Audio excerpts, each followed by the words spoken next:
Political panel, Liberal MP Fiona Martin and Labor frontbencher Jed Carney. Thanks for your time today.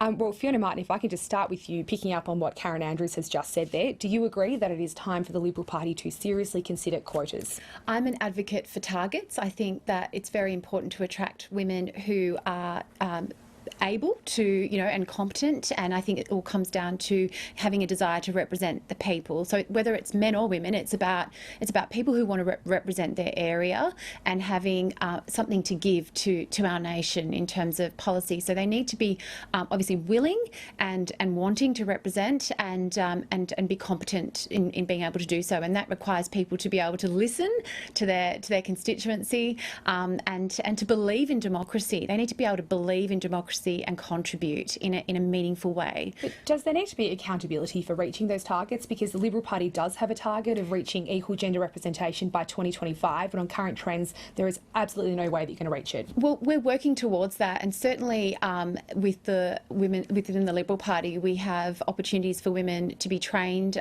with pre-selection, assisting women to learn more about the whole process and how to get involved. And certainly by being here and being a role model for younger women, I'm showing women that this can be done, that you can achieve it, and come and join me in Australian Parliament House, because I would love to see more women here.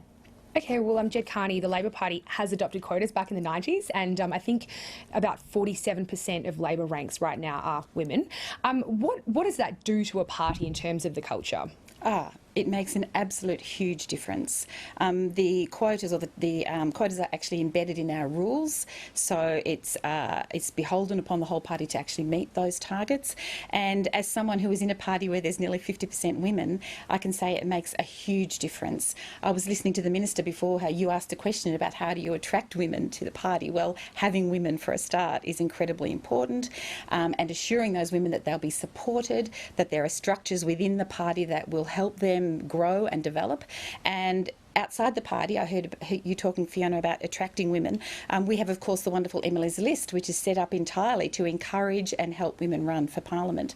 I remember as a very new, I should say, I'm not that young, I'd like to think so, as a new MP in the caucus room, feeling very nervous with all of these, important people that you've looked up to for a long time, just having another woman across the room, which happened to me, send you a text to say, you're doing great, speak up, you'll be fine, was just amazing to just have that bit of support. Yeah. But having women there around you is incredibly important. Yeah, I think this place can be intimidating for everybody when they first get here. Definitely. But I mean, some of the criticism has been that if you are brought in because of a quota system, that you're just treated as a number. It's the whole kind of merit argument. Have you ever felt like that? Don't you love that?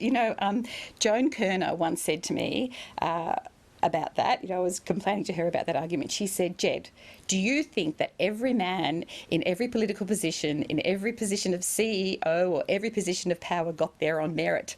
I don't think so. So, we know there is a boys' club. We know that that's not the case. And I have never felt undervalued ever in the Labor Party, and that I've never been treated as a number. And there are plenty of women out there, trust me, who have the ability and the capability to do the job.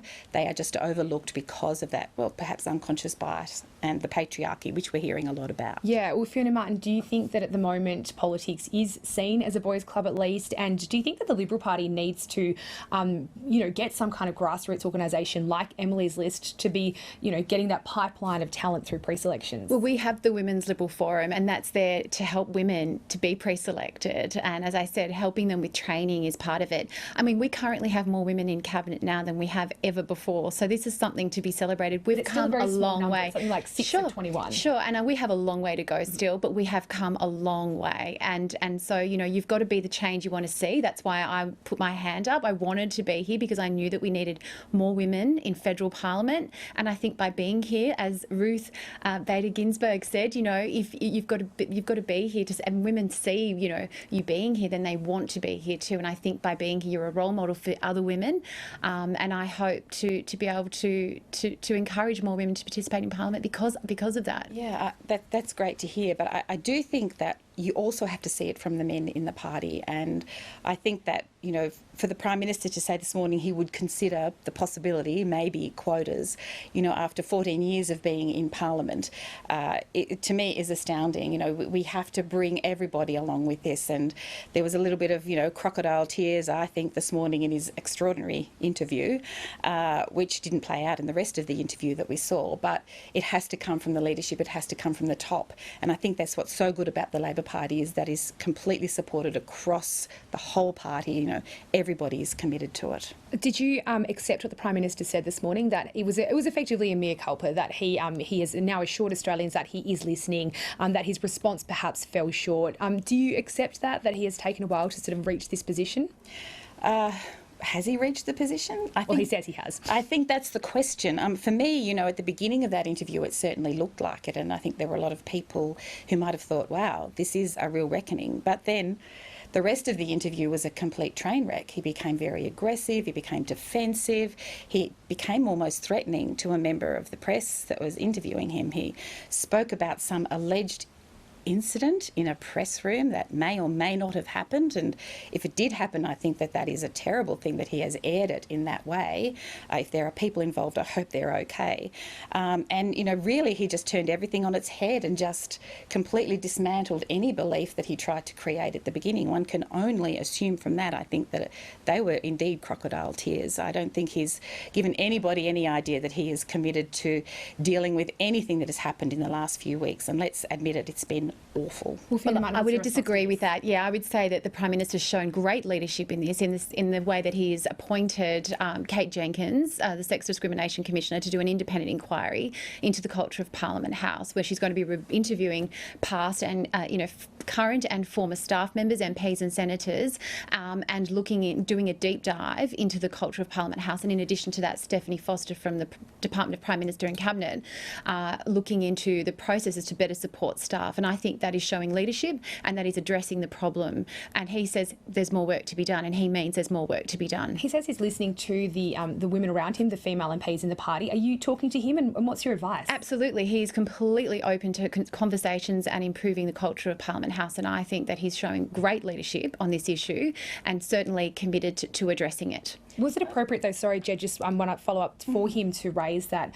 So he, as we saw just a short time ago, raised an HR complaint that we understand to have been lodged somewhere within the News Corp organisation, and effectively told Andrew Clennell, the journalist, to be careful. I think his point there is that this is not just confined to Parliament House or Canberra. This is an issue for our nation. This is an issue about workplace safety for women across our nation and respect for women. This is not an issue just for Parliament House. Sure, we need to lead by example, but this is much more pervasive than just Canberra. But is that leading by example, by getting on the defensive, by not just saying, okay, there are issues here that I can control what I can control, rather than sort of turning on the, defensive? But I think that's his point. His point is this is not just confined to Parliament House. This is not just confined to MPs or staffers. This is an issue for our nation, and we need to be mature as a nation and address this issue. We need to be mature and move forward to address this issue as a nation. It's great to hear you say that, Fiona. It is really great, and I take heart that you say those things. But that interview this morning with the Prime Minister did not give one single message that you've just said about that. It gave nothing but threats and defensiveness, and this whole woe is me, that the Prime Minister is the victim here. That's really what people got from that. And he is the most powerful official in the land. He is not a victim. He is the one that could be changing this. You're quite right, Jane. He could have stood up and said, this is a moment in time. I hear everybody, not attack people, not be defensive, actually take the reins and move us forward exactly how you say we should.